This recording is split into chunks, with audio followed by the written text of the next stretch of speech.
মিত্র।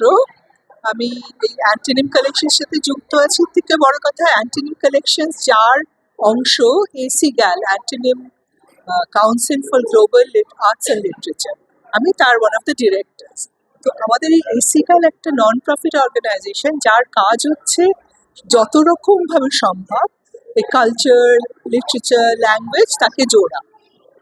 তো সেই থেকেই এই অ্যান্টোনিমের অনেকগুলো ইমপ্রিন্ট আছে যেগুলো আর অ্যান্টোনিম বেসিক্যালি অনুবাদ ভিত্তিক কাজ করে। আজকে যে অনুষ্ঠানটা আমরা দেখছি সেটার মূলে কিন্তু সেটাই, যে বাংলা সাহিত্যকে বিশ্বের দরবারে পৌঁছে দেওয়ার চেষ্টাটাই অ্যান্টোনিম করছে। তো বাংলা সাহিত্য বলতে তো শুধু সেই তারাশঙ্কর মানিক বন্দ্যোপাধ্যায় না, আজকে এখন কি লেখা হচ্ছে সেইগুলো খুঁজে বার করে সেগুলোকে বেছে, মানে রীতিমতো, মানে যেটাকে সিভ করা বলে, বেছে আমরা প্রথমে অরিজিনাল গল্পগুলোকে প্রকাশ করি, আর তার কন্টিনিউয়েশন হিসেবে 1 বছর পরে আমরা তার ট্রান্সলেশনগুলোকে প্রকাশ করি।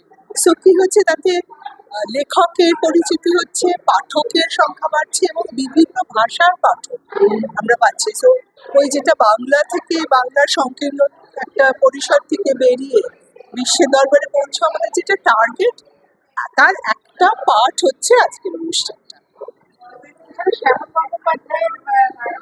শ্যামল, হ্যাঁ, সেটাতে একটা আছে, শ্যামল গঙ্গোপাধ্যায়ের জন্মজয়ন্তী পালন করছেন আপনারা। হ্যাঁ, আরেকটা যেটা আপনাদের অনুবাদটা আপনারা ভুল করছেন, অনুবাদ বলতে কি শুধু ইংরেজি অনুবাদ নয়। একেবারেই না।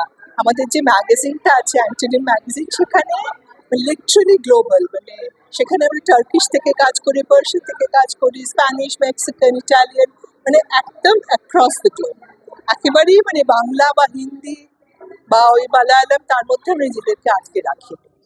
না, মানে বাংলা গল্পগুলো কি বাংলা গল্প গল্পগুলোকেও আমাদের আমরা মূলত, যেহেতু আমাদের একটুখানি পাঠক সংখ্যাটা তো আমাদের দেখতে হয়, সো আমরা চেষ্টা করি ইংলিশে বার করতে, মানে বিভিন্ন ভাষা থেকে ইংলিশে ট্রান্সলেট করতে, যা রিচটা অনেক বেশি হয় আলটিমেটলি।